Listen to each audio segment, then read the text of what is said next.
Bon alors, aujourd'hui, je suis un petit peu ému. Parce que figurez-vous que je vais me déballer moi-même, en miniature. Alors j'ai reçu ce truc par la poste. Bon, visiblement la personne est venue me l'amener. Espèce de crapule. Tu me mets pas devant la caméra. Ou si, alors plutôt, alors assume, mets-toi devant la caméra. Bon allez. Donc, comme je disais, j'ai reçu le truc tel quel, donc j'imagine que la personne est venue le déposer. Ce qui est très sympa à elle d'ailleurs. Ça évite qu'il soit malmené par la poste. Donc je vais me déballer moi-même. Hein. J'espère que j'aurai pas une tronche de cake, comme en vrai.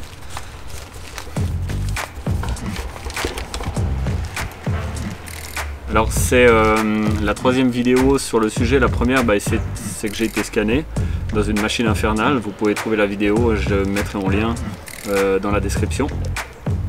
Et puis ensuite, il s'agissait de retoucher le modèle en 3D. Je l'ai fait sur Blender et comme ça, il y a un tutoriel complet qui explique comment retoucher un modèle qui était scanné, où il y a encore des petits défauts, etc. Et puis comment le préparer pour une impression correcte. Il y avait des petits problèmes de couleur, de géométrie, élémentaire, etc. Donc ça, c'est une longue vidéo qui dure à peu près 1 heure. Voilà, que vous pouvez découvrir.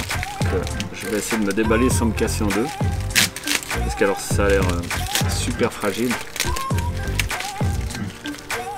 Ce qu'il faut, c'est que je me casse pas les bras. Donc je vais m'extraire par la tête. Ça me rappelle quelque chose. Voilà, tout délicatement. Alors ça colle un peu, hein.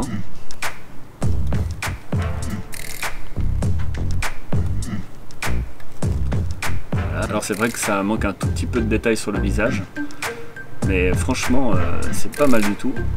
Bon, les couleurs sont pas hyper vives non plus, hein, mais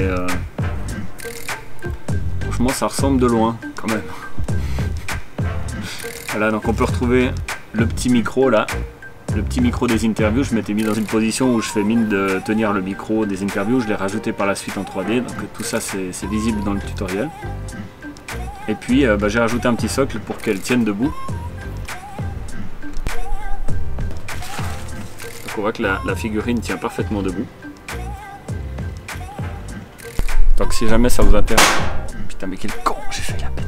Et c'est hyper solide. Hein. C'est bon, on vient de tester la solidité de la marchandise, donc ça résiste aux impacts de caméra et aux chutes sur table. Donc si jamais ça vous intéresse de vivre ce type d'expérience, je vous mettrai les liens de la personne qui a fait ce travail dans la description.